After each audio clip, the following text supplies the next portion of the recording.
Yang paling kuat itu Nabi khutbah itu tidak selalu mulai dengan salam.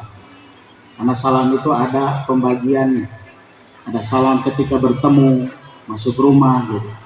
Tapi kalau ketika khutbah itu memang ada khilafiyah di kalangan para ulama.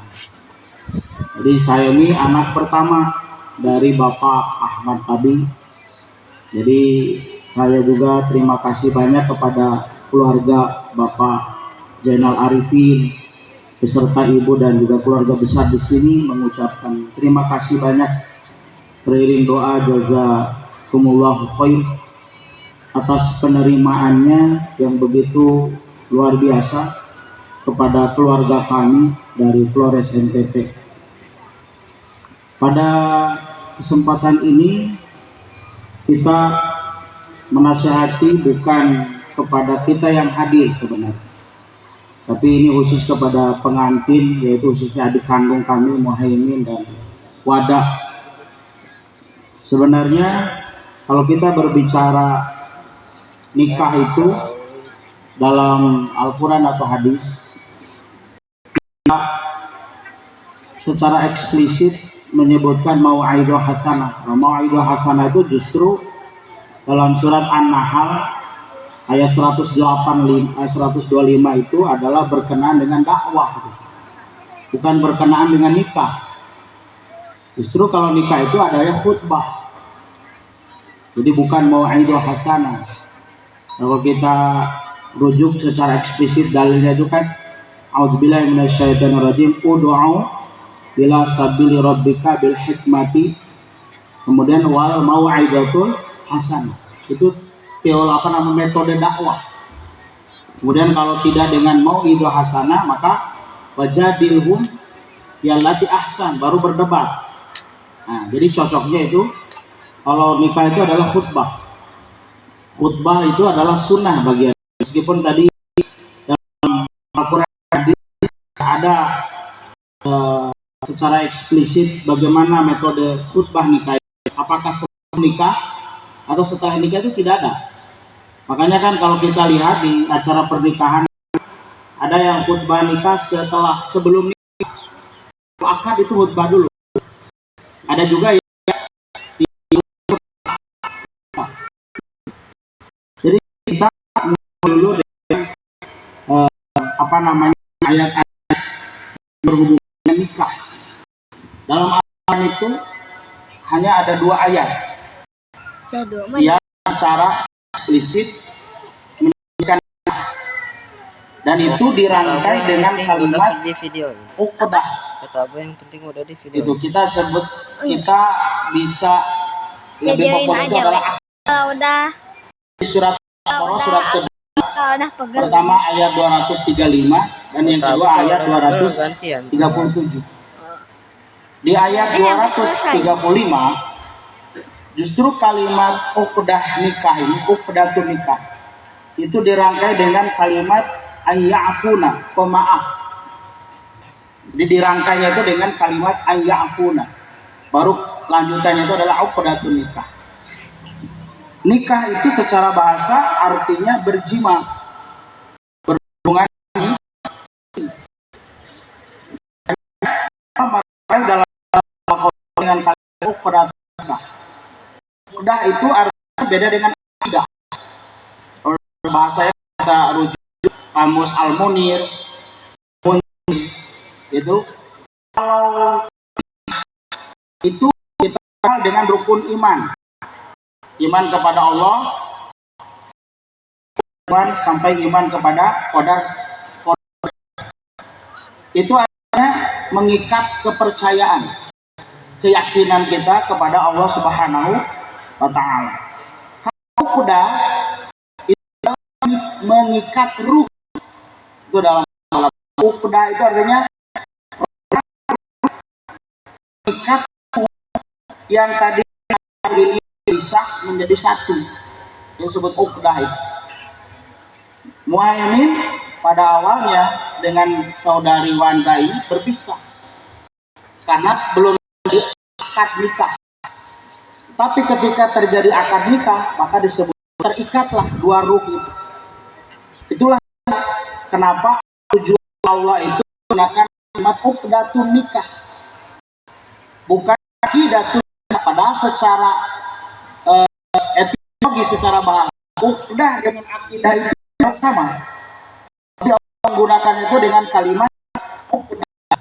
Uqdah itu artinya mengikat dua ruh yang tadinya berpisah. Makanya hakikatnya antum berdua itu Muhaimin dengan Wadah itu adalah bukan mengikat secara fisik, tapi mengikat secara ruh yang tadinya berpisah. Sekarang antum berdua itu sudah menyatu. Yang nanti tadi ketika bapak mertua antum mengatakan saya nikahkan, nah itu sedang berlangsung proses penyatuan antara ruh Muhaimin dengan ruh Wadah, berikut dengan keluarga.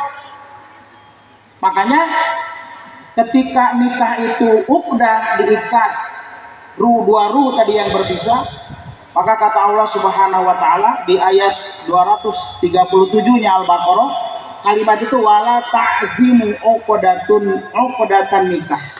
Jangan terazam. Azam itu niat. Ada niat menyembunyikan di dalam hati untuk mengikat tali pernikahan. Nah ini dalam Al-Quran itu hanya ada dua Allah menyebutkan kalimat nikah yang secara eksplisit an-nikah, yaitu tadi justru dua ayat ini sedang membicarakan hubungan suami istri, karena sebelum ayat itu menjelaskan tentang berhubungan suami istri. Sebab berhubungan suami istri menjadi jinah hukumnya apabila tidak melalui akad nikah. Makanya apa bedanya sekarang banyak orang-orang yang hanya berhubungan suami istri itu suka sama suka, tidak melalui perantara akad nikah. Maka akad nikah itu atau disebut oleh Allah uqdatun nikah itu adalah menyatukan dua ruh. Sehingga nanti dalam hadis Rasulullah SAW mengancam seorang istri apabila dia dipanggil oleh suaminya untuk berhubungan suami istri lalu sengaja menolak, maka kata Rasulullah akan diancam dengan laknat dari malaikat perempuan itu, istri itu sampai pagi dengan laknat. Laknat itu artinya kutukan. Jadi yang semula berhubungan suami istri tidak boleh, tapi ketika nikah itu menjadi wajib. Makanya apalagi diteliti dengan ilmu-ilmu sekarang, ilmu-ilmu neuroscience tentang akal, bahwa laki-laki itu tidak bisa berkuat tahan lama dia untuk berhubungan dengan istrinya. Itulah kenapa Nabi mengatakan laknat Allah, laknat malaikat kepada seorang istri ketika dia menolak berhubungan dengan suami. Karena setelah akad nikah itu artinya mengikat dua ruh. Karena ruh yang tadinya itu adalah berpisah. Nah itu yang pertama. Yang kedua, justru dalam surat An-Nur ayat 32 itu perintah nikah wa ankihu, bukan menggunakan kalimat kata benda. Wa ankihu. Kalimat selanjutnya justru al-ayyama, diperintah menikahlah kalian. Al-ayyama artinya budak-budak yang masih bujang. Minkum di antara kalian. Wassolihin, dan orang-orang yang soleh. Jadi hanya orang yang solehlah yang bisa menikah. Sebab orang yang tidak soleh tidak mungkin mau menikah. Apalagi sekarang di kota-kota besar, perempuan yang sudah berkarir atau laki-laki yang sudah berkarir tidak butuh lagi menikah. Cukup tidur satu kamar, suka sama suka, selesai. Makanya menikah itu hanya kata Allah wassolihina, orang-orang yang soleh. Nah makanya saudara Muhaimin dengan saudari adik kami Muhaimin dengan Wadah ini artinya sudah menunjukkan kesolehan. Cuman terkadang manusia suka berubah kesolehan itu karena seiring berjalannya waktu. Makanya di ayat sebelumnya di surat An-Nur ayat 28 Allah menerangkan toyibina li toyibat, laki-laki yang baik itu untuk perempuan yang baik juga. Kemudian wal khabisina lil khabisat, dan perempuan yang buruk akhlaknya juga itu untuk laki-laki atau suami yang buruk akhlaknya. Jadi nanti kedepannya antum dengan wadah itu akan melihat karakter masing-masing. Kok bisa beda?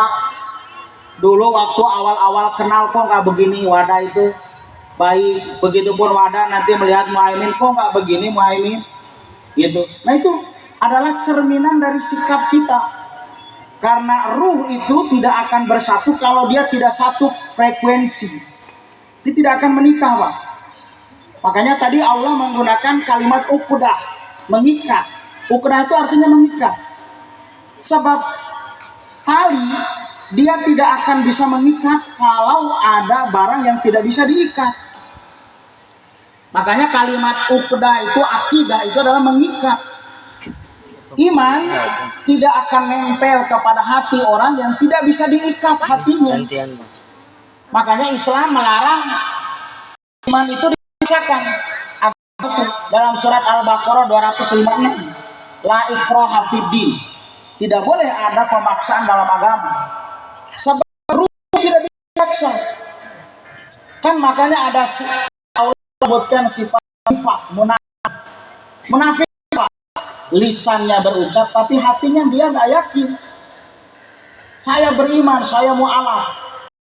Dulu di sebelum zaman penjajahan, ada Senok Ogronya yang merubah namanya menjadi Abdul Ghafur ketika belajar Islam di Mekah. Dia kenal semua kiai-kiai di Mekah itu. Kenapa Tuhan betul-betul ruh dengan tidak sekedar ingin mencari metode bagaimana bisa menyelamatkan umat Islam di Indonesia, khususnya umat Islam di Aceh. Dulu zaman Nabi disebutnya Abdullah bin Ubay. Ketika Nabi perang, dia ikut perang. Hatinya dia tidak bisa diikat. Makanya orang disebut akidah itu artinya dia diikat ruhnya dengan keimanan.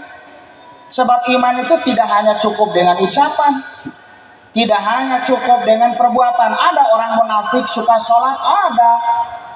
Makanya kenapa Allah mengancam dalam surat Al-Ma'un ayat 4, fawailul lil musallin, celaka bagi orang yang suka sholat. Yang bagaimana sholatnya? Alladzina hum an sholatihim sahun.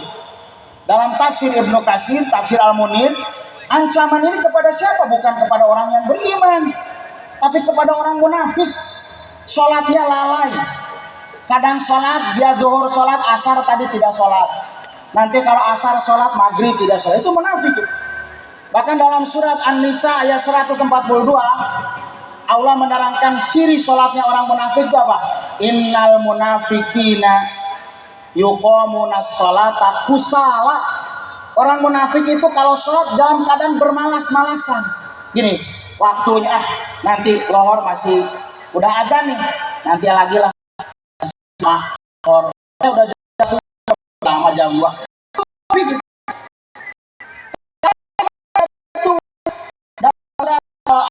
Ayat 2 3 ciri apa? Alladzina yadhkurullah tidak mu'minuna gimana? Wajib qulub beriman itu kalau disebut sama Allah getarnya. Ke masjid itu nggak betah. Itu maka itu bisa. Makanya menikah itu bukan dengan memaksa, harus antara saling ridho, suka sama suka. Sebab itu adalah mengikat dua ruh yang tadi berpisah. Maka Allah merintahkan wakihul ayyaman dan orang-orang yang soleh di antara kalian. Jadi orang menikah itu adalah ciri soleh. Cuman kesolehan orang itu bertingkat. Tingkat nabi solehnya itu, wali, tingkat ustaz, ada tingkat awal, soleh beda-beda. Karena tingkat kesolehan itu beda-beda. Hanya nanti dalam Al-Quran Allah SWT menjelaskan manusia justru ini adalah berat Arab. Makanya ini menjelaskan dulu asli hutbah yang tadi itu ada dengan ada. Kebanyakan ustaz membahas arus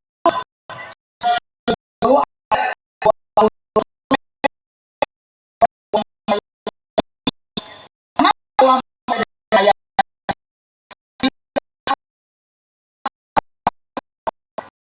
itu tanpa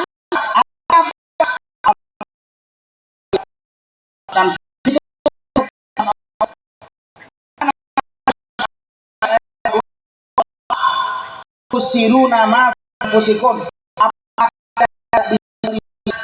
apa yang ada pada diri kalian sendiri. Potret jadi disebutnya. Makanya nanti lanjutan ayat ini menyebutkan bahwa ketika mengatakan amin bahwa menikah itu bukan karena antang, menikah bukan karena cantik, karena Allah bisa menyebut dua tadi. Allah mulai dari wa min ayatihi, dan antara tanda-tanda kekuasaan Allah. Coba bayangkan, tanda kekuasaan Allah itu sangat banyak. Gunung-gunung, langit diciptakan tanpa tiang. Tapi kenapa Allah ketika menyebutkan ana khalaqalakum, Allah menciptakan kalian min anfusikum, dari jenis kalian. Muhammad itu dari jenis manusia, wadah juga dari jenis manusia. Kenapa? Karena litas itu. Sebab kalau Muhammad jenis malaikat, wadah dari jenis manusia, tidak akan kuno. Jadi ketenangan itu, rasa aman itu adalah justru kita ini menikah karena satu jenis. Jadi tujuan nikah itu bukan atas sebenarnya, karena ini udah diciptakan oleh Allah. Rasa nyaman, gitu. Rasa nyaman itu udah Allah ciptakan, dan itu tidak bisa diusahakan. Karena tadi wa min ayatihi, dan diantara tanda kekuasaan Allah itu menciptakan kalian dari jenis kalian sendiri, apa litas kumu, yang kita sebut dengan sakinah. Sakinah itu dari kalimat sakana yuskinu. Makanya orang miskin itu dari kalimat sakana. Miskin itu, jadi miskin itu orangnya, sakana yaskunu itu adalah perbuatannya. Orang itu kenapa dia hidup tenang? Bukan karena tidak banyak harta, tapi dia mau memikirkan apa? Kan hartanya juga tidak ada. Hanya orang punya harta, banyak kaya, penyakit jantung. Coba orang miskin nggak ada yang penyakit jantung baru-baru. Diabetes tuh orang kaya. Kenapa? Orang kaya itu banyak pikirannya, karena hartanya di mana-mana. Nanti kalau ini diambil orang gimana? Kalau ini itu, makanya banyak yang jantungan, yang diabetes itu justru orang kaya. Nah, yang lebih parah lagi, sudah mah tidak ada harta, tambah banyak pikiran. Nah, itu lebih parah.